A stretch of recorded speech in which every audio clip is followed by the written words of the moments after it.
Ça, mes amis, c'est une vraie femme. Oui ou non? Oui, sans hésiter. Je trouve. C'est vrai.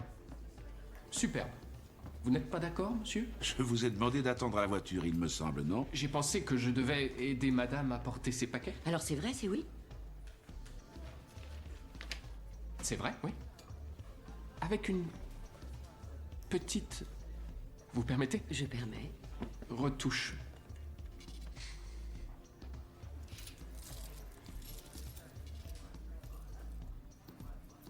Un vrai toréador dans une autre vie. Ne dites rien. 50 ans bien sonnés. Mais elles disent que la cinquantaine, c'est la nouvelle quarantaine. Et elle en est la preuve vivante. Vous pouvez jeter un œil merveilleusement conservé. Et un décolleté comme le Holland Tunnel. C'est mieux? Beaucoup mieux. Vous avez raison de faire confiance à Chanel. Après ça, une paire de talons aiguilles roses et le tour est joué. C'est vous, monsieur multiservice? J'essaie. Il a l'air d'en avoir un peu marre, non? Ça va, il arrive à s'y faire. Votre mari est beaucoup plus âgé que vous. Ce n'est pas mon mari. Il porte une alliance pourtant. Je ne vous ai jamais dit que monsieur n'était pas marié.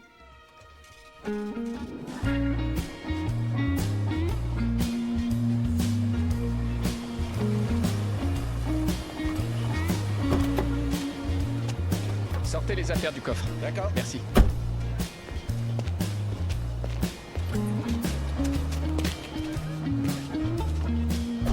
Madame, si vous avez besoin de mes services à l'avenir... Et monsieur, bonne fête de Noël. Madame?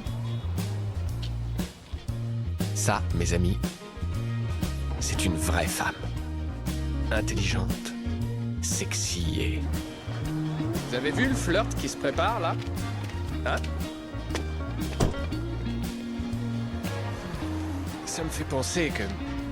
si une femme de ce calibre s'intéresse à un mec tel que moi, alors...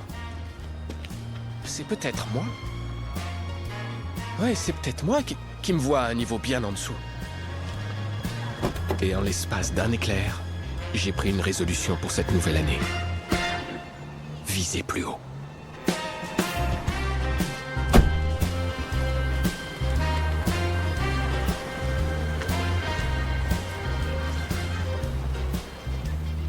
Désespéré, démoralisé, découragé, cataclysmique, Pour Noël, je lui ai offert le calendrier avec le mot du jour. dérisoire. Pas une bonne idée. Pendant vacances, période la plus chargée, j'ai l'entreprise à faire tourner. Quel est le problème, Monsieur Wing? Ton cher camarade, parti.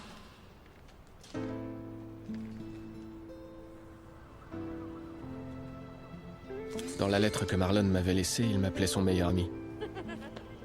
Mais il s'excusait d'abandonner notre projet de reprise d'affaires. Il disait que son seul but maintenant, c'était de faire le bonheur de l'honnête.